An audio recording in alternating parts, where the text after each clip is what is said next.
함께 보실 말씀 다니엘 4장 34절부터 37절까지 저와 여러분 한 절씩 교독하겠습니다. 다니엘 4장 34절부터 37절입니다.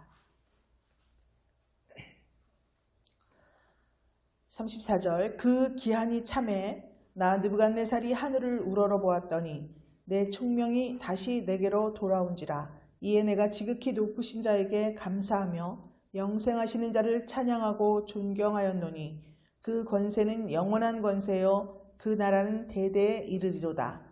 세상의 모든 거민을 없는 것 같이 여기시며 하늘의 군자에게든지 땅의 거민에게든지 그는 자기 뜻대로 행하시나니 누가 그의 손을 도맡으시 혹시 이르기를 내가 무엇을 하느냐 할 자가 없도다. 그 동시에 내 총명이 내게로 돌아왔고 또 내 나라 영광에 대하여도 내 위엄과 광명이 내게로 돌아왔고 또 나의 모사들과 관원들이 내게 조회하니 내가 내 나라에서 다시 세움을 입고 또 지극한 위세가 내게 더하였느니라. 그러므로 지금 나 느부갓네살이 하늘의 왕을 찬양하며 칭송하며 존경하노니 그의 일이 다 진실하고 그의 행하심이 의로우심으로 무릇 교만하게 행하는 자를 그가 낮추심이니라. 아멘. 귀한 말씀의 은혜와 축복이 되시기를 주님의 이름으로 축원합니다. 오늘은 하늘을 우러러 보았더니 라는 제목으로 말씀을 선포합니다. 오늘 이 다니엘 4장의 내용은 느부갓네살 왕이 하나님 앞에 은혜를 입고 하나님이 어떤 분이시라는 것을 정확하게 고백하고 정확하게 알게 되어서 많은 사람들에게 하나님이 어떤 분이시고 느부갓네살 왕 자신이 어떤 은혜를 입었는지 지금 고백하는 장입니다. 우리가 이 4장에서 얻어야 할 교훈은 성도가 인생을 살아갈 때에 단계가 있습니다. 믿음이 앞으로 갈수록 더욱더 성숙해지고 그 믿음이 무르익어 갈 때에 우리가 반드시 거쳐야 할 과정이 있다는 것입니다. 그래서 보통 믿음의 선지자들이나 믿음의 조상이나 이런 분들이 주인공이 되는데 오늘 이 4장에서는 느부갓네살 왕이 나 느부갓네살이 이러면서 주인공이 자기 자신이에요. 그래서 자기가 체험한 하나님을 여기에 말씀을 하고 있습니다. 먼저 결론부터 보자면 느부갓네살 왕은 바벨론 제국을 건설을 했습니다. 그래서 아주 유능한 왕이었어요. 자기 생각에. 그런데 어느 날 꿈을 꾸게 되었죠. 금신상, 한 큰 신상을 보게 되었는데 머리는 금이고 은이고 노시고 철이고 이렇게 그런 신상을 하나님께서 보여주셨는데 자기가 건설한 이 제국이 영원히 갈 것을 고대하고 어떻게 해야 이 내가 세운 이 나라가 영원히 갈 것인가 고민하다가 하나님께서 그 생각을 고쳐주시기 위해서 하나님께서 꿈에 계시를 하신 것입니다. 그런데 느부갓네살이 그 꿈을 잊어버리고 다만 두려운 마음만 있었습니다. 그때 우여곡절 끝에 다니엘이 그 꿈을 해석을 해주게 되죠. 우리가 2장 44절을 한번 보겠습니다. 하나님께서 그 꿈을 꾸게 하신 이유는 2장 44절에 보면 이 열왕의 때에 하늘의 하나님이 한 나라를 세우시리니 이것은 영원히 망하지도 아니할 것이요. 뒤에 끝에 보니까 영원히 설 것이라. 이렇게 말씀을 합니다. 그랬더니 느부갓네살 왕이 47절에 하나님을 이렇게 고백합니다. 너희 하나님은 참으로 모든 신의 신이시고 모든 왕의 주제시로다. 내 하나님은 또 은밀한 것을 나타내시는 자시로다. 이렇게 고백을 합니다. 다니엘이 분명히 말씀을 했습니다. 하나님께서 한 나라를 세우시는데 그 나라는 영원히 설 것이다. 영원히 망하지 아니할 것이다. 이렇게 하나님 나라를 소개를 했습니다. 그런데 느부갓네살은 다니엘이 그렇게 복음을 선포하고 하나님을 증거했음에도 불구하고 그저 모든 신 중에 많은 신들 중에 뛰어난 신 하나, 그리고 은밀한 것을 나타내시는 자, 다시 말하면 용하다, 그냥 이 정도로만 알게 되었습니다. 그래서 그 나라에 많은 신들이 있었고 자기들도 섬기는 신이 있었지만 그 신보다 뛰어나구나, 이 정도로만 알고 있었습니다. 우리도 마찬가지예요.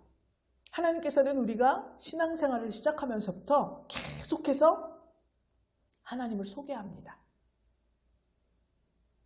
혹자는 이 다음에 우리가 하나님 앞에 갔을 때 너희가 무엇을 하다 왔느냐 이렇게 묻는다고 하는 분들도 계십니다. 물론 그렇게도 묻겠지만 제일 처음에 우리가 너는 누구고 나는 누구냐, 성도가 알아야 할 가장 기본이 바로 이거예요. 그래서 하나님은 한 나라를 세우시는데 예수 그리스도의 나라입니다. 그 나라는 영원히 망하지도 않고 모든 나라를 다 쳐서 멸하고 영원히 서는 그런 영원한 권세를 가진 그러한 나라이다. 하나님은 그러한 분이시다.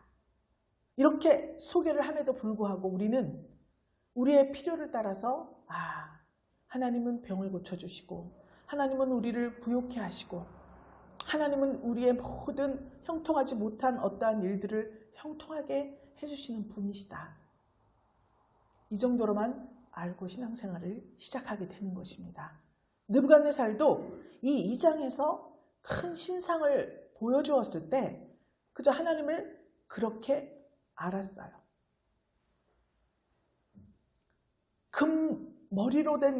금으로 된 그 머리가 왕을 상징한다. 바벨론 제국을 상징한다. 그렇게 분명히 말했음에도 불구하고 내려갈수록 그보다 못한 나라가 일어난다 했을 때에는 분명히 바벨론 제국이 망한다는 것을 제시한 거예요. 그럼에도 불구하고 거기에 큰 의미를 두지 않았습니다.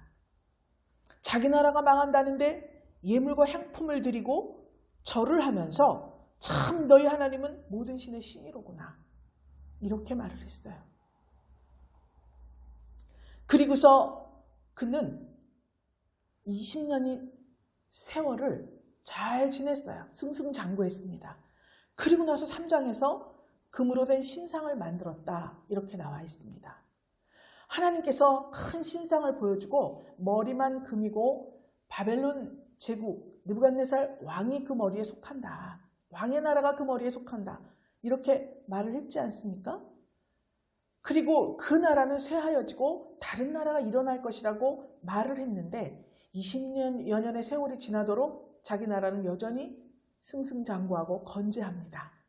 그러니까 그만 이 느부갓네살이 그렇지, 내가 꿈꾸고 내가 계획하던 이 내 나라의 영원함, 이것을 하나님은 그렇게 보여줬지만 나는 금신상을 만들어서 그것을 증거해 보이겠다, 이러한 마음으로 금신상을 만들었습니다.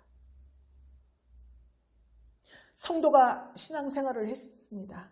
그래서 정말 우리 하나님의 은혜로 나는 이렇게 되었고 저렇게 되었고 많은 간증들을 해요. 정말 나는 하나님이 없으면 살 수가 없습니다, 이렇게 고백을 합니다. 그래서 하나님께서 은혜와 축복을 퍼부어 주셨어요. 그래서 정말 내 힘으로는 이룰 수 없는 어떠한 것들을 이루고 내 힘으로는 가질 수 없는 것들을 가지고 내 힘으로는 만날 수 없는 사람들을 만나고 내 힘으로는 설 수 없는 그 자리에 서게 되는 그러한 귀한 은혜를 받게 됩니다. 그렇게 세월이 흐르다 보면 사람들은 그것이 어느 사이에 내가 세운 업적으로 생각하게 되고 아무리 하나님께서 나를 그렇게 해주신다 하더라도 나의 능력, 나의 실력, 나의 어떠함이 나를 이 자리로 이끌지 않았을까라는 생각을 하게 돼요. 그래서 하나님은 영원하지 않다고 그렇게 말씀하셨습니다. 일반 사람들도 얘기를 해요. 화무는 11홍이요. 열을 붉은 꽃이 없다는 말이죠. 10년 권세가 없다 그랬습니다. 그렇게 다 알고 있고 실제로 우리는 그러한 상황들을 많이 보고 있습니다. 그런데 그렇게 하나님께서 은혜를 주시고 우리를 성령으로 인도하시고 사랑과 보호를 베풀어 주시니 이제 우리 마음은 어느 사이에 자기중심적으로 변해버리고 마는 것입니다. 그래서 자기 마음 가운데 아니야, 이 금신상을 머리끝부터 발끝까지 큰 금신상을 만들어 놓은 것과 같이 어느 사이에 내 마음속에서는 바벨탑도 쌓고 금신상도 만들고, 그래서 자기 중심적인 그런 사고를 가지고 생활을 하게 되는 것입니다. 여러분, 이렇게 되지 않는 사람은 한 사람도 없습니다. 저도 이 과정을 겪었습니다. 그때에는 하나님의 은혜를 주셨다 말은 하지만 속으로는 정말 자기를 드러내고 싶은 마음이 너무나 요동을 치기 때문에 자기도 모르는 사이에 입으로 새어나오게 되어 있습니다. 느부갓네살이 이렇게 금 신상을 만들어서 누구든지 엎드려 절하지 않은 자는 극렬히 타는 풀무불에 던져넣겠다, 이렇게 이야기를 했습니다. 그래서 다니엘의 세 친구들이 갈대아인들의 참소로 말미암아 풀무불에 들어가게 돼요. 풀무불에 들어갔는데 거기에 그 세 친구들을 분명히 결박해서 집어넣었는데 결박되지 아니한 네 사람이 불가운데로 다니는 것을 보게 됩니다. 느부갓네살은 속으로 너무나 두렵고 무서웠을 거예요. 내 제국이 이렇게 영원히 갈 것이다. 그 증표로 금신상을 세우고 거기에 절하지 않으면 다 죽이겠다 선포를 했는데 여러분, 죽지를 않아요. 대제사장 서기관들이, 바리새인들이 예수님을 십자가에 못 박아 죽였습니다. 사단 마귀도 우리 예수님께서 십자가에 못 박혀서 죽는 것으로 끝난 줄 알았습니다. 왜 죽였습니까? 예수님이 내가 하나님의 아들이다, 내가 너희가 바라고 기다리는 그 메시아다 말씀하셨기 때문에 그렇습니다. 그들은 물론 메시아를 기다리지만 메시아가 오시기 전에 하나님께서 주신 은혜와 축복 가운데 자기들이 너무나 많은 것을 가지게 되었어요. 그래서 그것을 결코 놓고 싶지 않았기 때문에 예수님이 오셨음에도 불구하고 그를 못 박아 죽임으로 자기들이 가지고 있는 기득권이나 어떠한 세력들을 영원히 간직하고 누리고 싶어 했습니다. 우리도 마찬가지예요. 이런 경험이 우리에게는 있습니다. 하나님의 말씀이 자꾸자꾸 우리에게 들려와요. 그런데 우리는 귀를 막고 있습니다. 그 말씀을 듣고 그 말씀을 점점 깨달아가면 나의 행동 반경이 더 좁아지고 나의 의가 없어져야 하고 내가 죽어버려야 합니다. 예수님께서는 나를 따르려거든 자기 십자가를 지고 나를 따를 것이니라, 이렇게 말씀을 하셨습니다. 교회는 다니지만 어느 선까지만 나는 교회에 충성하고 봉사하겠다.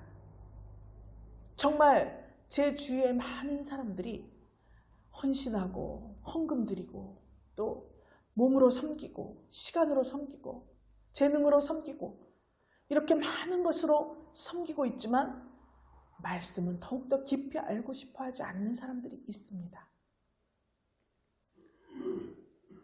신앙생활을 오래 하신 분들일수록 그 말씀을 깨닫고 알면 자기를 버려야 할 것이라는 것을 알고 있습니다. 그래서 이 느부갓네살 왕이 금신상을 전체에 금으로 된 이것을 만들어 놓는 것 같이 우리 심령 속에 자기를 빛내고 자기를 드러내고 자기 공로를 추앙하는 그러한 신상을 세우게 되어버리고 마는 것입니다. 그때 우리 안에 거하기를 원하시는 그리스도, 그때 우리 안에서 당신을 나타내달라고 그렇게 당부하신 주님의 그 당부가 형편없는 모습으로 꾸겨지고 짓밟혀서 우리 마음 저 흥전 저 구석에 처박히고 말게 된 것입니다. 느부갓네살 왕은 노하고 분해서 세 친구를 풀무불에 집어넣었지만 풀 가운데로 걸어다니는 네 사람을 보고 다시 굴복하게 되었습니다. 그래서 세 사람을 풀무불에서 불러내요. 그리고서 다시 한번 고백을 합니다. 3장 28절에 보면 느부갓네살이 말하여 가로되 사드락과 메삭과 아벳느고의 하나님을 찬송할지로다. 그가 그 사자를 보내사 자기를 의뢰하고 그 몸을 버려서 왕의 명을 거역하고 하나님 밖에는 다른 신을 섬기지 아니하며 그에게 절하지 아니한 종들을 구원하셨도다. 여기까지 고백을 해요. 다니엘과 그 세 친구들은 이 세상 나라는 영원하지 않다. 유한한 것이다. 이것을 증거하고 영원한 나라, 영원한 권세를 가지신 그 하나님이 함께하는 사람의 모습을 보여주었습니다. 그럼에도 불구하고 느부갓네살은 처음에 다니엘이 말했던 그 영원한 나라를 아직 발견하지 못했어요. 그래서 그냥 참 위대하시다. 그분은 참 훌륭하시다. 자기를 잘 섬기는 사람들을 구원하시는구나. 여기까지밖에 고백을 할 수가 없었습니다. 아직까지도 그는 자기 마음 가운데 신상이 살아있습니다. 자기가 신이 되어 있습니다. 그렇기 때문에 영원한 권세를 가지시고 무한하신 능력을 가지신 그 하나님을 인정하고 싶은 마음은 없습니다. 알고 싶지도 않습니다. 그래서 빨리 참 너희 하나님 훌륭하시다. 이렇게 말해버리고 말았습니다. 그리고 29절에 조서를 내립니다. 하나님께 그 세 친구들의 하나님께 설만이 말하거든 그 몸을 쪼개고 그 집으로 걸음터를 삼을지니 이같이 사람을 구원할 다른 신이 없음이니라. 이렇게 말했습니다. 저는 이런 생각이 들었습니다. 느부갓네살이 하나님이 위대하신 하나님을 여기서 발견했기 때문에 사람을 구원하시는 분은 하나님이시구나. 이런 것을 깨달았을 수 있습니다. 그런데 누구든지 하나님께 설만이 말하거든, 불경하게 말하거든, 이런 대목이 있습니다. 사장을 준비하면서 이 대목을 다시 한번 생각을 해봤어요. 왜 이 말을 하지 못하게 했을까? 이 말을 하다가 자꾸 묵상을 하고 하나님을 이야기하다가 하나님의 실체를 알아버릴까봐 겁난 것 같다는 생각이 들었습니다. 그래서 일체 하나님에 대해서 말하지 말아라. 불경한 말을 하지 말아라. 즉 자기가 고백한 모든 신 중에 뛰어난 신이시고 그분은 훌륭한 분이시고 자기를 섬기는 자들을 구원하시는 분이시다. 여기까지만 알기를 원하지 않았을까요? 더 이상 하는 것을 원하지 않았습니다. 아직 금신상은 있기 때문에 그렇습니다. 어떻습니까, 여러분? 저는 이렇게 생각을 했어요. 그랬는데 이 4장에서 1절부터 3절까지는 무엇이라고 되어 있냐면 2절에 보니까 지극히 높으신 하나님이 내게 행하신 이적과 기사를 내가 알게 하기를 즐겨하노라. 그러면서 3절에 크도다 그 이적이여 능하도다 그 기사여 그 나라는 영원한 나라여 그 권병은 대대에 이르리로다. 할렐루야. 드디어 영원한 나라, 그 권병, 그 권세를 말하고 있습니다. 그 권세는 대대에 이르리로다. 이러한 고백이 느부갓네살의 입에서 나오게 되었다는 것입니다.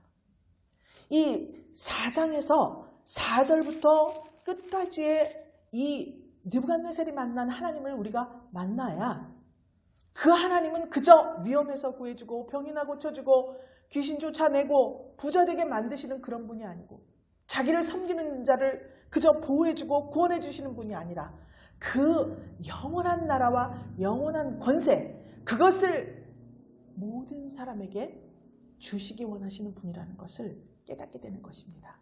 믿습니까, 여러분? 할렐루야. 느부갓네살의 입에서 처음에 다니엘이 소개했던 그 하나님을 고백하는 그러한 고백이 나오게 된 거예요. 어떻게 해서 그렇게 됐을까요? 4장에 보니까 느부갓네살이 내가 내 집에 편히 있으며 내 궁에서 평강할 때 한 꿈을 꾸고 그로 인해서 두려워하고 범민했다.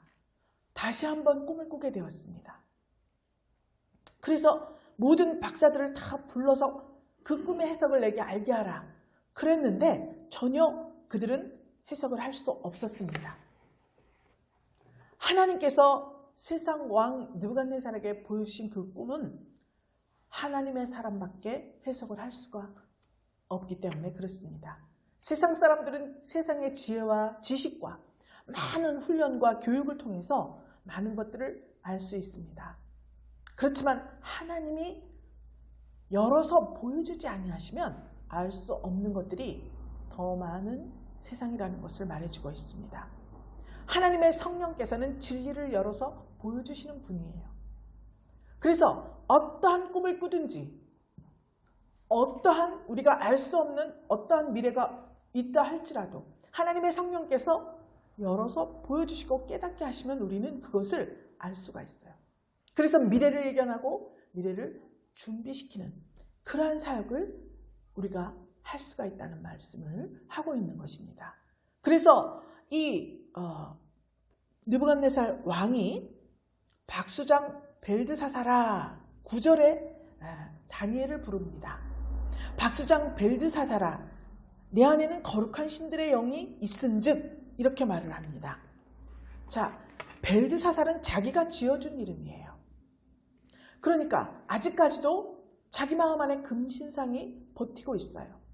자기가 제일이고 자기의 제국은 영원할 것이라는 생각을 하고 있고 이 훌륭한 공중정원 있죠. 벨의 신전이 있죠. 금으로 막 만들어 놓은 여러 가지가 있죠. 성벽은 말 4마리 탄 마차가 막 거기서 돌 수 있고 세 대가 그냥 같이 걸어갈 정도로 두껍죠. 문이 100개나 되죠. 정말 너무나도 훌륭하고 자기의 건설해 놓은 그 제국을 바라볼 때 정말 이것이 다 나의 업적이다. 이렇게 말할 정도로 그 훌륭한 나라를 놓아버리는 것은 하나님께 영광을 돌리는 것은 너무나 어려운 일이었어요. 그래서 여전히 꿈을 꾸고 그 해석을 몰라 두렵고 번민하였지만 박수장 벨드사사라 네 안에는 거룩한 신들의 영이 있으니 그저 꿈을 해석해주고 너는 내 수하이며 하나님은 내가 궁금한 것이 있을 때 묻고 도움을 얻는 분 이 정도로밖에 생각을 하지 않고 있는 것을 볼 수 있습니다. 그랬을 때 꿈 내용이 10절에 보니까 땅의 중앙에 큰 나무가 고가 높더니 높이 솟은 나무가 하나 있는데 그 나무가 견고해져서 잎사귀도 아름답고 열매도 많고 만민의 식물이 될 만하고 만민을 다 먹여 살릴 만큼 그렇게 열매가 많다는 말입니다. 들짐승이 그 그늘에 있고 공중에 나는 새는 그 가지에 깃들이고 무릇 혈기 있는 자가 다 거기서 식물을 얻더라. 정말 어마어마한 나무이고 훌륭한 나무입니다. 그런데 그 이상 가운데 보니까 13절에 한 순찰자, 한 거룩한 자가 하늘에서 내려왔는데 이렇게 나옵니다. 그가 내려와서 소리를 지릅니다. 그 나무를 베어버리고 그 가지를 찢고 그 잎사귀를 떨고 그 열매를 해치고 짐승들을 다 떠나게 하고 새들을 다 그 가지에서 쫓아내라. 완전히 그 나무를 뽑아 다 없애버리고 그 수하했던 모든 것들을 다 흩어버리신다는 선포입니다. 그런데 15절에 보니까 그러나 그 뿌리에 그루터기를 땅에 남겨두어라. 이렇게 말씀을 하고 있습니다. 그루터기를 남겨둔다고 하는 것은 다시 회복시켜 주신다는 약속이에요. 느부갓네살 왕같이 그렇게 큰 금신상을 세운 왕들은 그렇게 많이 없습니다. 그런데 그렇게 흉악한 죄악 가운데 있지만 하나님께서는 회복시켜 주신다는 약속을 이렇게 남겨놓고 있어요. 우리가 아까 찬송했습니다. 너의 죄 흉악하나 눈과 같이 희게 해주겠다. 예수 그리스도 보혈의 핏부림의 역사가 우리 가운데 있을 때 우리가 아무리 높은 나무, 높은 금신상을 우리 가운데 세웠다 할지라도 하나님께서는 그 예수님의 보혈의 공로로 말미암아 우리를 용서하시고 은혜를 베풀어 주시고 새롭게 하여 주시고 회복시켜 주신다는 약속입니다. 이것이 그루터기의 약속이에요. 정말 그 마음이 변해서 인생의 마음 같지 않고 짐승의 마음을 받아 7대를 지나리라 그랬습니다. 7대는 7년 무슨 7개월 이러한 숫자를 말하는 것이 아니라 하나님이 정하신 때예요. 성도가 하나님 앞에 진정한 하나님의 나라를 깨닫게 되기까지 7번의 과정을 거쳐야 한다는 말씀이기도 합니다. 하나님께서 때를 따라서 양식을 나누어 줄 자를 붙여주셔서 때를 따라 내가 그 양식을 먹고 그렇게 거듭나고 또 거듭나고 모든 상황 속에서 모든 부분 속에서 내가 구원을 받을 때 하나님께서는 다시 회복시켜 주신다는 그 약속을 말씀하고 있는 겁니다. 그래서 이 다니엘이 느부갓네살 왕에게 이 해석을 말해줍니다. 왕이여, 이 나무는 곧 왕입니다. 그 왕이 자라서 그렇게 견고하여지고 창대해지는데 그 권세가 땅끝까지 미치는데 그런데 그 순찰자 한 거룩한 자가 내려와서 이 꿈에 본 이 내용들을 전부 실행을 합니다. 그래서 24절에 보니까 지극히 높으신 자의 명정하신 것이 내 주왕에게 미칠 것입니다. 이렇게 말씀을 합니다. 다니엘은 정말 순교적 신앙을 가진 사람이에요. 이 꿈의 내용이 지금 느부갓네살 왕 당신은 이 꿈의 내용과 같이 그렇게 하나님 앞에 심판을 받고 쫓겨나 짐승과 같은 삶을 살게 될 것이라는 말을 지금 하고 있습니다. 훌륭한 사람 아닙니까? 이 꿈을 딱 알게 되었을 때 19절에 보니까 벨드사살이라 이름한 다니엘이 놀라고 벙벙하고 마음이 번민했다고 그렇게 나와 있습니다. 너무나 무서운 내용입니다. 세상 왕, 지금 그 권세가 땅끝까지 미칠 정도로 대단한 권세를 가진 그 왕이 당신은 이 모든 것을 잃고 쫓겨나 짐승 같은 삶을 살게 될 것이라는 것을 말해 주어야 합니다. 여러분 같으면 어떻게 하시겠어요? 강단은 이래야 합니다. 병든 자에게 병이 있다고 말해 주어야 합니다. 귀신 들린 자에게 귀신 들렸다고 말해 주어야 합니다. 당신의 가정에 도적이 들었으면 도적이 들었다고 말을 해주어야 합니다. 다니엘같이는 못 된다 할지라도 하나님께서 원하시고 하나님의 안목으로 성도들과 회중들을 살피고 보호하고 인도할 책임이 있는 것입니다. 그 권세가 아무리 하늘을 찌른다 할지라도 하나님의 뜻보다 높을 수는 없고 하나님의 권세보다 클 수는 없습니다. 양보하지 아니하고 진실을 진실되게 말해줄 수 있는 그러한 믿음과 그러한 책임감과 의무를 가져야 한다는 말씀을 하고 있습니다. 정말 28절에 보니까 이 모든 일이 다 느부갓네살 왕에게 임했다고 되어 있습니다. 그런데 하나님께서 이 일을 그대로 일어나게 하시려고 이것을 보여주셨겠습니까? 하나님은 모든 인생이 고생하는 것, 우리가 환난당하는 것이 하나님의 뜻이 아니라고 말씀하셨습니다. 그래서 미리 보여주시는 거예요. 그래서 다니엘이 그러한 일이 일어나지 않기 위해서 27절에 보면 왕이여 나의 가난한 것을 받으시고 공의를 행함으로 죄를 속하고 가난한 자를 긍휼히 여김으로 죄악을 속하소서. 하나님께서 당신의 나라를 이렇게 다 흩어버리시고 당신의 권세를 꺾으시고 낮추실 것을 선포했으니 대책이 없을 수가 없습니다. 그래서 요셉도 단지 가뭄이 들 거예요. 7해는 풍년인데 7해는 가뭄이 있어서 국물을 볼 수가 없을 것입니다. 이 말만 한 것이 아닙니다. 분명하게 대책을 제시했어요. 그래서 재상이 되었습니다. 다니엘도 마찬가지예요. 꿈만 해석해 주었으면 어쩌면 느부갓네살 왕이 화가 나서 목을 베었을지도 모릅니다. 풀무불에 던져 넣을 수도 있습니다. 그런데 하나님께서 주신 대책을 말씀했습니다. 여러분, 그냥 말을 하면 지적하는 것밖에 되질 않아요. 반드시 대책을 제시해야 하는 것입니다. 여러분도 마찬가지예요. 여러분들의 삶 속에서 전도를 하다 보면 여러분들이 선배니까 후배가 잘못된 길을 가고 잘못된 생각을 하고 있다는 것을 아는 경우가 있게 됩니다. 그럴 때 어떻게 해야 될까요? 그것을 지적하고 그냥 회개하시오 이렇게 하는 것보다는 우리가 같은 입장에서 말을 해야 됩니다. 우리가 이것을 분석해 보니 이러이러한 부분에서 저러저러한 부분에서 약점이 발견되고 우리의 생각이 잘못되었다는 것을 깨닫게 됐으니 우리가 앞으로 이렇게 해야 될 것 같다. 이렇게 말을 해야 됩니다. 그랬을 때 다니엘이 공의를 행함으로 죄를 속하고 가난한 자를 긍휼히 여김으로 죄악을 속하셔서 죄를 이야기했습니다.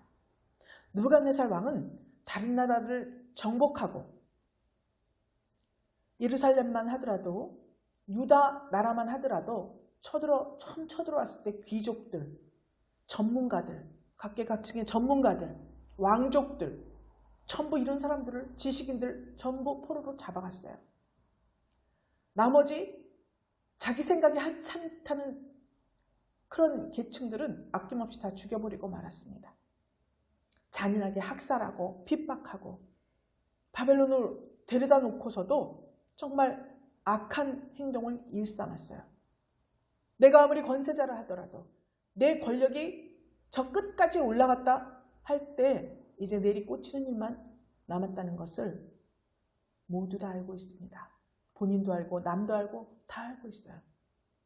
그렇기 때문에 번민하고 두려워하고 잠을 못 자고 자꾸 자기에게 신기한 말, 유익한 말만 하는 자들을 옆에 두게 되는 것입니다. 죄라는 것을 알고 있어요. 어렴풋이. 그런데 다니엘이 정확하게 공의를 행함으로 죄를 속하시오 말했습니다. 가난한 자를 긍휼히 여김으로 죄악을 속하시오. 그래서 공의를 행하는 것은 우리가 율례와 규례와 법도 이것을 잘 생각해야 합니다. 또 가난한 자를 긍휼히 구제와 선교, 많은 이방인들이 구제와 선교로 구원받은 이야기가 많이 나와 있습니다. 복음서에. 이렇게 대책을 제시했습니다. 그렇게 하면 왕이 편안함이 혹시 장구하리이다. 그럼에도 불구하고 1년이 지나도록 29절에 보니까 12달이 지난 후에 내가 바벨론궁 지붕에서 거닐세 이렇게 말했습니다. 죄 가운데로 들어가는 사람들의 특징이 지붕에서 거닐어요. 다윗도 자기 왕궁 지붕에서 거닐다가 밧세바를 보게 된 것 아니겠습니까? 모든 환경이 좋아지고 평안해졌을 때 그저 자기가 세운 이 제국을 바라보면서 너무 흡족해하고 있었습니다. 30절에 보니까 내가 능력과 권세로 이 큰 바벨론을 건설하고 나의 도성을 삼고 이것으로 내 위엄의 영광을 나타낸 것이 아니냐. 자기 도취에 빠져버리고 말았습니다. 이것을 입 밖에 내고 말았어요. 평소에 생각하고 있던 모든 것들은 밖으로 나오게 되어 있습니다. 그것은 실수도 아니고 몰라서 그런 것도 아니고 아무것도 아니에요. 자기 마음속에 쌓여있던 것이 때를 만나서 밖으로 나온 것이에요. 그때 빨리 엎드려야 합니다. 하나님, 내 입에서 이런 소리가 나왔습니다. 하나님 용서해 주십시오. 하나님 나를 돌아보아 주십시오. 빨리 엎드려야 돼요. 그 말이 오히려 왕의 입에 있을 때 바로 아까 꿈에서 보여준 내용이 실행되었습니다. 33절에 보니까 그 동시에 이 일이 느부갓네살에게 임함으로 내가 사람에게 쫓겨나고 소처럼 풀을 먹고 몸이 하늘 이슬에 젖고 머리털이 독수리털 같고 손톱은 세발톱과 같았었느니라. 여러분, 병 중에 수광병이라는 게 있답니다. 그래서 사람이 자기를 어떤 짐승으로 생각을 하는 병이라고 해요. 내가 소라고 생각하는 병에 걸리면 그 사람은 소소리를 낸다고 합니다. 그래 우리가 드라마나 영화 같은 데도 보면 다중인격자들이 출연하는 그런 것들을 볼 수 있어요. 드라마에서. 그러면 그 사람은 분명히 여자인데 남자 목소리를 내요. 그렇죠? 그러니까 짐승이라고 생각도 하지만 내가 다른 사람이라고 생각하는 여러 가지 인격들이 내 안에 있다는 거예요. 그 중에서 이 느부갓네살은 짐승의 자기가 짐승 같은, 그래서 수광병, 소처럼 풀을 먹고 소가 됐다는 얘기죠. 자기를 소로 생각한다는 거예요. 이렇게 짐승과 같은 삶을 살게 되었습니다. 한순간에 모든 영원한 권세라고 생각하고 영광이라고, 자기 영광이라고 생각했던 모든 것들이 다 쓰러져 버리고 말았습니다. 이 일을 겪고 났어요. 그랬더니 오늘 34절에 보니까 그 기한이 참해 그랬습니다. 7대가 지났어요. 하나님이 정하신 기간이 다 차고 느부갓네살이 하늘을 우러러 보았더니 내 총명이 다시 내게로 돌아온지라 라고 고백을 합니다. 여러분, 그 기한이 다 찼는데 그때서야 하늘을 우러러 보았다는 거예요. 기한 채우지 않고 하늘을 우러러 볼 수 있으면 얼마나 좋겠습니까? 내가 눈을 들어서 산을 보니 나의 도움이 어디서 올까? 자기의 그 짐승과 같은 삶, 짐승과 같은 삶을 자기가 인지를 하게 되는 기간이에요. 이 하나님이 정하신 때가. 그래서 내가 아무리 많은 실수와 잘못과 흉악한 죄악 가운데 있었다 해도 그것을 잘 제대로 인지하지 못하는 그러한 때가 있다는 거예요. 반드시 그 기한이 참해, 즉 하나님의 성령께서 회개할 마음을 주셔야 우리가 하늘을 우러러보고 하나님께 도움을 구할 수가 있다는 말씀을 하고 있는 겁니다. 그때서야 내 총명이 다시 돌아왔다.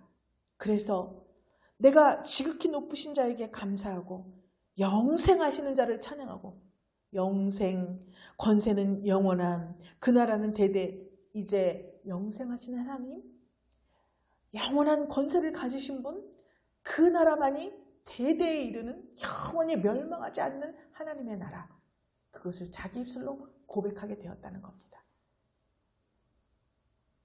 내가 가진 것이 영원하다고 생각하지 마세요. 여러분이 가진 것이 무엇입니까? 지식입니까? 명예입니까? 권력입니까? 아니면 재물입니까?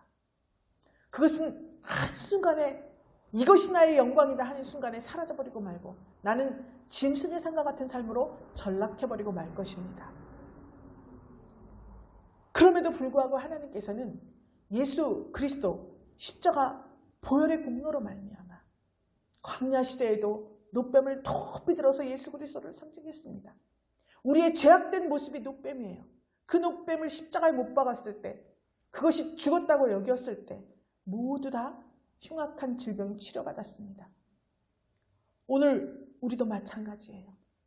그 기한이 다 찬 그러한 때가 지금이 되시기를 주님의 이름으로 축원합니다. 하늘을 우러러보고 정말 내가 가진 모든 것은 유한한 것이며 내가 지금 누리고 내 영광이라고 생각하는 모든 것들은 다 먼지나 지푸라기만도 못한 것이라는 것을 고백하시는 한 주간 되시기를 바랍니다. 하나님의 나라만이 영원하시고 영원한 권세를 가지고 그 나라만이 우리를 영원으로 인도한다는 것을 하나님 앞에 고백하시는 사순절 첫 절기가 되어야 합니다. 우리는 하나님이 주시는 기적 속에서 매일매일 살아가요. 우리는 기적을 보고 놀라고 감격합니다. 그러면 하나님을 경외하고 사랑해야 되지 않겠습니까? 그런데 그렇지 않습니다. 내 필요를 채우고 나면 다시 내 중심으로 돌아가 버리는 것이 인간입니다. 이제 이 사순절 첫 주일에 우리는 하나님 앞에서 진정한 회개를 드려야 합니다. 즉 하나님을 아는 상식을 바꿔야 해요. 그리고 하나님과 더욱더 깊은 교제 속으로 들어가서 나를 버리고 하나님께 영광을 돌리는 그러한 존귀한 역사가 충만한 주간이 되시기를 주님의 이름으로 축원합니다. 사랑의 하나님 아버지, 오늘도 사랑의 말씀으로 교훈하여 주시고 성령으로 깨닫게 하신 줄 믿고 감사드립니다. 우리에게 주어진 시간들이 영원할 것만 같은 착각 속에 빠져 영생으로 인도하시는 하나님을 저버리고 자기를 내세우며 살았던 시간들을 회개합니다.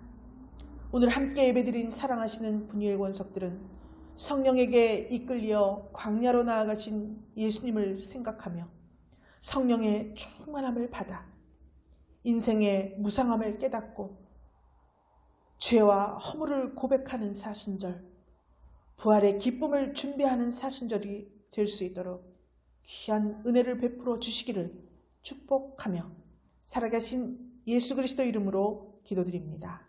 아멘.